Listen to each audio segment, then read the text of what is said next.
জামাতি ইসলাম এবং এনসিপি অবশেষে কি আলাদা হতে যাচ্ছে?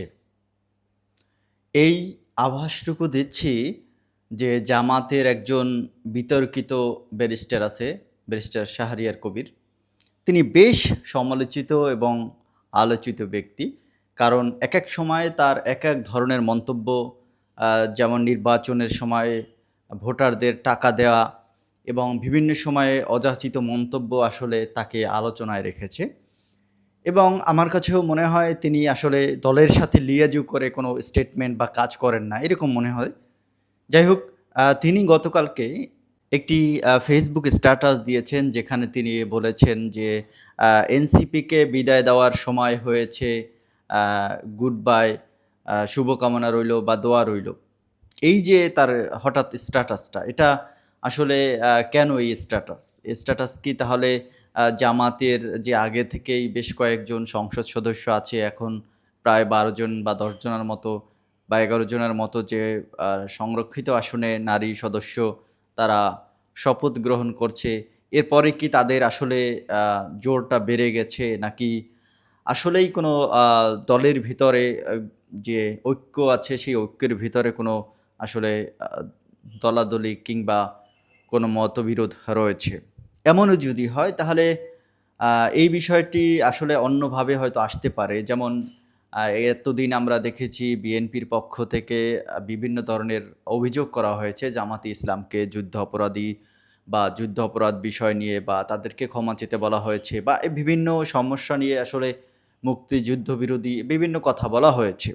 এখন যদি জামাত এবং এনসিপি আলাদা হয়ে যায়, সেক্ষেত্রে সবাই অস্বীকার করবে যে ২৪ এর আন্দোলনে আ এনসিপির সবচেয়ে বেশি ভূমিকা যদি বলতে হয় সেটা বলা যায় যদি রাজনৈতিক দল হিসেবে। কারণ সেখানে যে তরুণ নেতৃত্বরা ছিল, নাহিদ ইসলাম, হাসনাত বা মাসুদ, অ্যা যারা ছিলেন এমপি বর্তমানে, তারা যে ভূমিকায় ছিলেন, অন্যান্য রাজনৈতিক দলের নেতারা সেরকম ফ্রন্ট লাইনে ছিলেন না।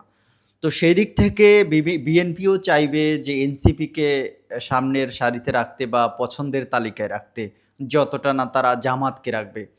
এর কারণ হচ্ছে বর্তমান রাজনৈতিক স্ট্র্যাটেজি যেটা আছে বা যেটা চলছে আমরা দেখছি, সেটা হচ্ছে বিরোধী দল হিসেবে এখন জামাতকেই বিএনপি আ প্রেশারাইজ করে, এবং আ বিরোধী দল হিসেবে যদি ভোকালের দিক থেকে দেখি আমরা, সেক্ষেত্রে কিন্তু এনসিপিকে আমরা সেরকম ভোকালের জায়গায় দেখছি বা বিরোধী দলের বলিষ্ঠ ভূমিকায় দেখছি।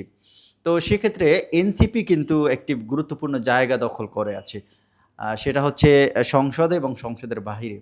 কারণ জামাত ইসলাম সংসদের বাহিরে বেশ আ হাঁক ডাক দিয়ে কথা বললেও সংসদের ভিতরে কিন্তু তাদেরকে সেইভাবে দেখা যাচ্ছে না যেভাবে আসলে তাদের সমর্থকরা চেয়েছিল।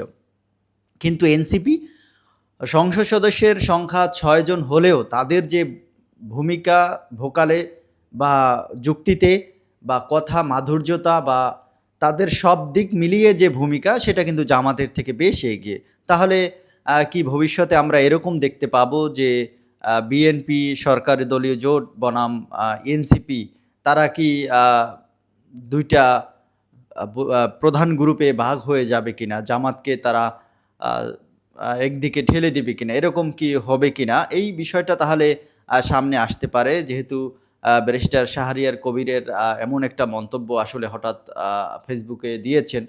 তো দেখা যাক কি হয়। রাজনীতির খেলা, আসলে রাজনীতিতে আপন পর কেউ নেই। রাজনীতিতে আ আসলে কোনো শেষ কথা নেই বললেই চলে। তো শেষ পর্যন্ত অপেক্ষা করতে হবে। দেখা যাক কি হয়। তো ভিডিওটি অবশ্যই ভালো লাগলে শেয়ার, লাইক, কমেন্ট করবেন এবং আ অবশ্যই পরবর্তী ভিডিওর সাথে থাকবেন।